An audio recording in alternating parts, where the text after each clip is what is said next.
And I've been very much looking forward to talking to my next guest. Joining me now from London, former Brexit leader and GB News host, the great man himself, Nigel Farage. Welcome to the program. How are you?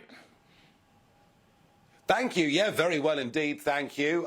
Very excited, of course, about this football match that takes place tomorrow between England and Australia women's in the World Cup semi-final. Very excited. Yes, you might not be too excited by this time tomorrow night, but we'll let you have your moment in the sun.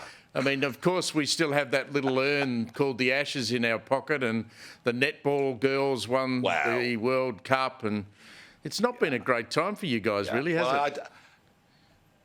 We outplayed Australia throughout the Ashes, no question about that. We were robbed. We were robbed by the English weather. That was a great shame. We will win at the football tomorrow, but there's a hell of a row because the tickets that were set aside for England supporters were leaked online and have been snapped up by Australians. So there's a bit of tension building up ahead of tomorrow. How much interest back there in the UK? Is there... I mean, here it's huge, obviously, because it's on the ground. As you know, Sydney Football Stadium, the Sydney Olympic Stadium, 75,000 people. We've got live sites all over the joint. How much genuine interest is there, A, in women's football in the UK, and B, in this World Cup? So I think, genuine interest is the question. We've had the media for years telling us we should be interested in women's football. I'll be honest with you, I was a little bit of a sceptic, but when we last played the European Championship and the England women's team won, I watched the last few games. I thoroughly enjoyed it. I'll be glued to it tomorrow. And yeah, it's clearly not the same as the men's football World Cup, where we never reached the semi-final, or not for a long time. But yeah, no, I would say there's a growing interest in women's football, a growing genuine interest in women's sport, and that's a good thing. Yeah, it is a good thing. I mean, like you, I'm a bit sceptical. We have a women's version of AFL and rugby league, and I just can't wear that. I don't think the standard's good enough, and it's nowhere near as good as the male competition. But I think female sport, particularly in things like golf, if you've ever seen female golf, they've got a great golf swing. They're fantastic on the soccer pitch, I think. They're really good at things like swimming. So, look, it's fabulous to be here and it's going to be wonderful.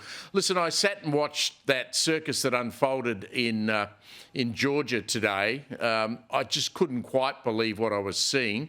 We now know, and you're a friend of Donald Trump's, he's been indicted now for a fourth time, charged for allegedly trying to overturn the 2020 election in Georgia. Donald Trump, have you managed to, I imagine you haven't, but have you managed to speak to him? And did you, like me, sit there and watch the Attorney General of Georgia and the performance at 11 o'clock at night from her? Yes, it was a sort of Oscar-winning performance, wasn't it? And it's not just Trump that's been indicted, it's his whole team and support base too. There's 18 of them facing these ridiculous, I was going to say trumped-up charges, but you know what I mean. As Trump himself said last week, I'm only one indictment away from becoming the 47th president of the USA, and the whole thing, to any fair-minded person, the whole thing looks ridiculous, it looks like a witch hunt, it looks completely over the top, and the last polling I saw put him 43 points ahead of his nearest Republican rival for the nomination, and ahead of Joe Biden for the presidential election next year. And it's a sad sight to see the American judiciary to have become as politicised as it has. A really, really sad sight. And that tells me, more than ever, we need Trump in the White House. This whole thing needs shaking up in a big way. Yeah, it was very sad watching Rudy Giuliani as well. I want to play a bit of that to you. I mean, this is the great mayor of New York City after September 11 and what he did there. Here's what Giuliani said after being named in that indictment. What they've done here is reprehensible. And I feel it's reprehensible with regard to me, my family, my career, and what I've done in my life. But more than anything else, I feel it's reprehensible because I can't say to the world that America is an honest country. They run it the way East Germany was run. They run it the way Soviet Union was run. They run it the way Hitler ran Germany. I'm not sure invoking Nazi Germany was all that smart from Giuliani, but what do you make of what he said there? And Is he? What is Giuliani's role in all of this? I mean, how do you feel about him being dragged into it? Rudy's a good friend of mine. I'm going to be in America next week, and I'll see him next week. And, you know, he's getting on a bit. He's 82, 83 now. He's been an amazing man. I think that what he did in New York is a model for mayors all over the world as to how you deal with crime. When 9/11 happened and those terrible tragedies that took place on Manhattan, he gave leadership of the most extraordinary and stirring kind. He served America for the whole of his adult life, and to be treated like this is absolutely disgusting. I think after the election he made one or two comments that were a bit over the top, but so what? You know, that's what public figures do.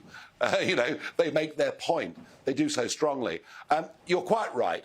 Invoking Nazi Germany is never useful in any comparison. But to compare it to East Germany, as it was in the 1980s, is entirely appropriate. It is political opponents effectively being taken out by the system. And, you know, this phrase, the deep state, everybody said it was a conspiracy theory. Well, have a look at what's happening in America, and there it is, writ large. What do you think the Trump team, what would the tactics now be for them? I mean, the Attorney General's given all of those named until Friday week to front up.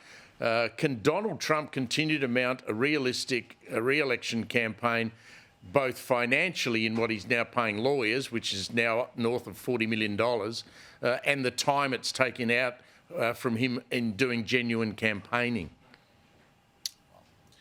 Do you know, the last time I was with him was at the end of May in Scotland. I spent some private time with him. And, you know, I said, look, if you say you're not running for president, they'll drop all the charges. He said, yeah, I know. Look, I tell you what, of course he's a human being. Of course there's a burden on this. But he is the most resilient street fighter you've ever met in your life. And they will try and tie him in knots. They will try and take up all his time. They will try and use up all of his money. But you know what? He's going to come through this, and I still, despite everything, I still put his chances of winning in November 24 at better than 50%. Especially, he will not buckle in the face of all of this. Especially if he's up against Joe Biden. I saw the most disgraceful vision of Joe Biden today.